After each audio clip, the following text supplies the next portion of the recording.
शिवपुर असीं आए खानपुर दे नाल पिंड है। मेरा मियाँ जी ठीक नहीं दा, गुरदियां दा मसला उन्हें दस्सिया वे।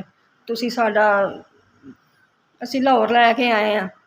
उन्हें आख्या लैन पै दी छटूला पै दा, ते लाहौर लैके आए उन्होंने गुरदियां दा मसला दस्सिया ते ओह् आ पै दा ते छटूला पै दा। डॉक्टर ने 40,000 दस्सिया, असीं माड़े बंदे असीं चुक चुका के 10,000 किसी कोलों लैके आई हां।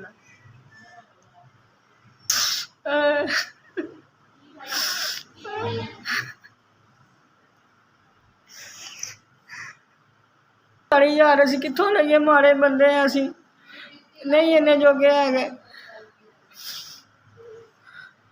लोग साढ़े कोल इस टाइम की रोटी भी कोई नहीं हैगी पकाउण जोगी, नहीं असीं इन्ने जोगे है। साडी मदद करो, असीं बड़े गरीब हाँ। मेरा बंदा बड़ी तकलीफ विच आ। 40,000 उन्हें कहा, मैं कित्थों करना है। 10,000 मैं किसी कोलों मंग के लैके आई हाँ। नहीं साडी मदद करो, असीं इन्ने जोगे नहीं हैगे। शिवपुरे पिंड दे नाल असीं रहन, खानपुर रहन वाले, सानूं किन्ने 40,000 देना वे, ना कोई असीं लैण जोगे, ना कोई देंदा सानूं।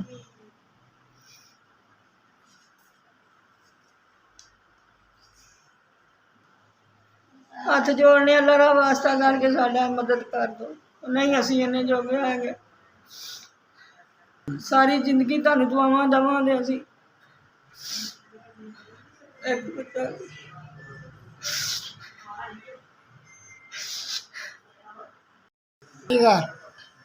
SBS अस्सलाम वालेकुम कि 40,000 का कम सी 70,000 का, जोड़ा मतलब कि 30,000 रुपया तुसां अपने कोलों दिता, 10 अपने कोलों पाया, तो मेरा ये कम होया वे। फैक्ट्री रात ने किया, बड़ा सोहना किया, लैन पई है, बैलेंस भी होया है, सब कुछ इन्हें किया है। SBS तुसां साढ़े 30,000 की नेकी की, अल्लाह शुक्रिया तुहाडा अदा करां। ते मेरे बंदे ते नेकी की तुसां, असीं नहीं। अल्लाह तुहानूं तरक्कियां देवे, अल्लाह तुहानूं बात रखे, अल्लाह तुहानूं खुश रवे, तुहानूं इन्ना क देवे, माड़ियां गरीबां ते भी लाउंदे रवो।